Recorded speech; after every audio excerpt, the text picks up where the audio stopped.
All right, we're going to start chapter 2, and 2.1 is quadratic functions and models. So let's take a look at what we're doing here. So we can talk about different polynomial functions, and so just kind of reviewing really quickly, a linear function, this is also known as mx plus b, y equals mx plus b. We've talked about that.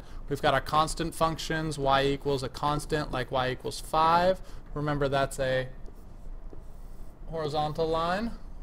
Just as a review, we could also say x equals 5 and get a vertical line. And then we do have the squaring function, which we have x squared, and so we've looked at these before and should know that these are parabolas. So all of these functions are examples of polynomial functions. And so let's take a little bit of a look at what a polynomial function is. Big, huge definition here. What we're really saying here is that we've got some constant in front, could be 1, could be anything else, 5 for example, and then x to something.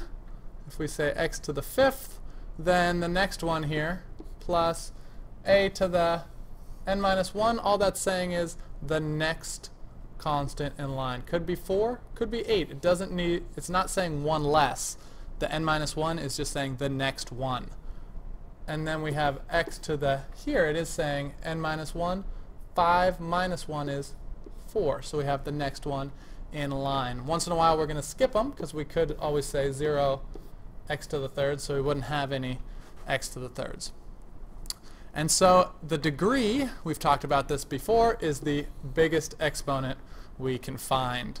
All right, and so quadratic functions are any time we have a degree of 2. It could be x squared, it could be x squared with some trailing parts, could be factored out like that, it could have a constant first and then the x squared, or the other way around, or this is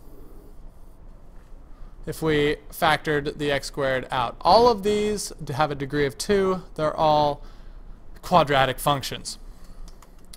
All right, so we have our definition of our quadratic starts off with ax squared plus bx plus c. A, b, and c are just the coefficients, and c is the constant. And so we're going to do some special things based on the numbers a, b, and c, so we should be familiar with them. The very first thing that we have depends on a, and a will tell us whether our graphs of the parabolas either open upwards, like this one, we're pointing up, or we go downwards. And what we have here is that the leading coefficient, which is a, the very first very first coefficient you see, if it's positive, the graph opens up. If it's negative, it goes down. And you'll see the example here. Again, leading coefficient is positive, so the graph opens up. Leading coefficient is negative, the graph will open pointing down. So let's go ahead and take a look at some graphs here to compare them. And we've talked about opening fractions are fatter.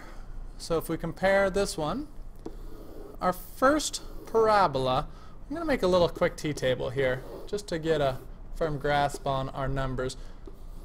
0, and I'm doing the parent function, y equals x squared. If I plug 0 in for x and I square it, 0 squared is still 0, so I would have this point here. If I put 1 in, 1 squared is 1, so I'd go over 1 and up 1. Now, this is where it gets quadratic and exponential. If I put in 2, what's 2 squared? We get 4, so we'd go over 2, but now we go up 4, and we could put a 3 in, and we would go 9. That would be much further up. 3, 5, 6, 7, 8, and 9. So we're up here. And we would do the exact same thing with negative x. Negative 1 squared is still 1, negative 2 squared is still 4, and negative 3 squared is still 9. So that's where we get our symmetry, in that if we flip over the y-axis, we're symmetric. And so we draw a nice curve through these points and have our parabola. So what would happen if we did 1/3 of x squared?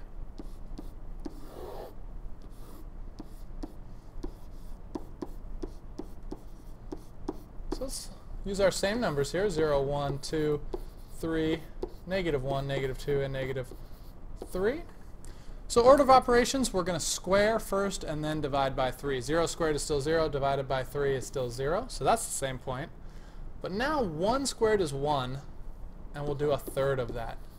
2 squared is 4, and we'll do a third of that, so 4 thirds. And 3 squared is 9, and we'll do a third of that, so we get 9 thirds, or 3. Same exact thing for our negatives, because when we square, a negative becomes a positive. And so if we took these points and we graphed them, we'd go 0, 0, still the same point. But now we'd have, I apologize, let me bring that back.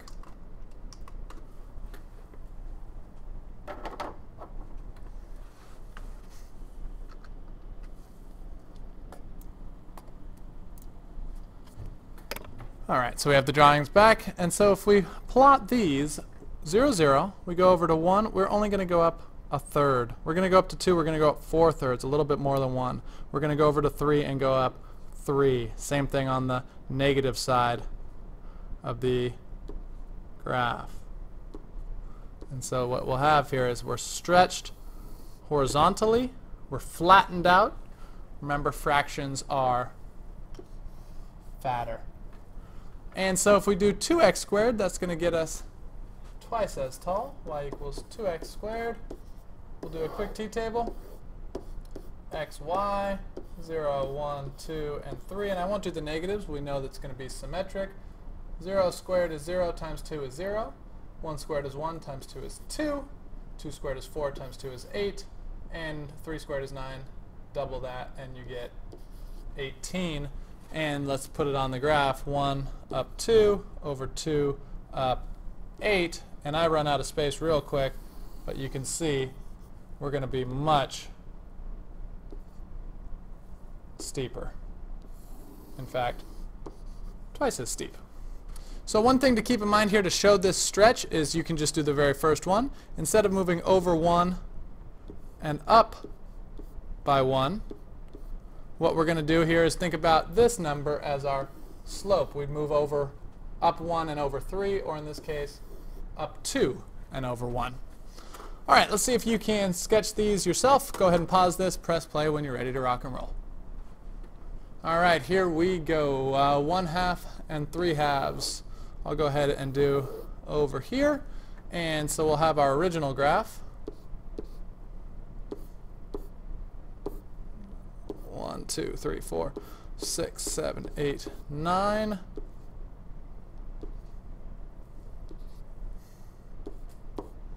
Not drawn perfectly to scale here, but doing our best.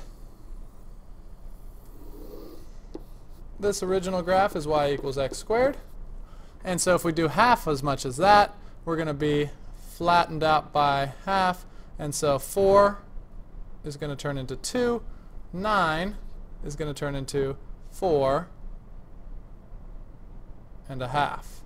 And so we'll be flattened out half as steep. And 3/2 is actually 1.5, so we're a little bit steeper. Take our original dots and make them 1.5 times taller. So we were at 1, now we'll jump up to 1.5. We were at 4. 4 times 1.5 is actually 6, so we'll jump up to 6. And we'll be a little bit steeper.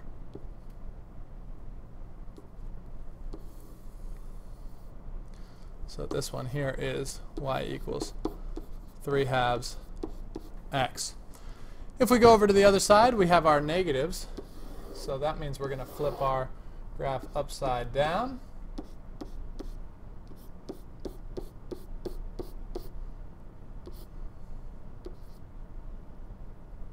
I'm going to draw the original y equals x squared first, plotting our points from that t-table. Oh, missed it a little bit here, down here. I'll draw a big circle to say we're touching it. And so -1/8, that means we're going to go up 1, but over 8 in this case. 4, 5, 6, 7, 8. So immediately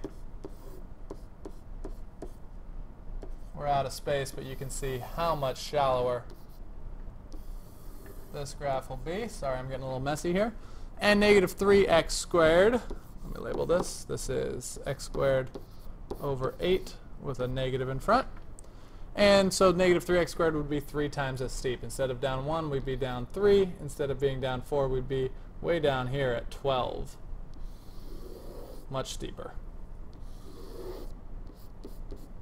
This would be y equals negative 3x squared.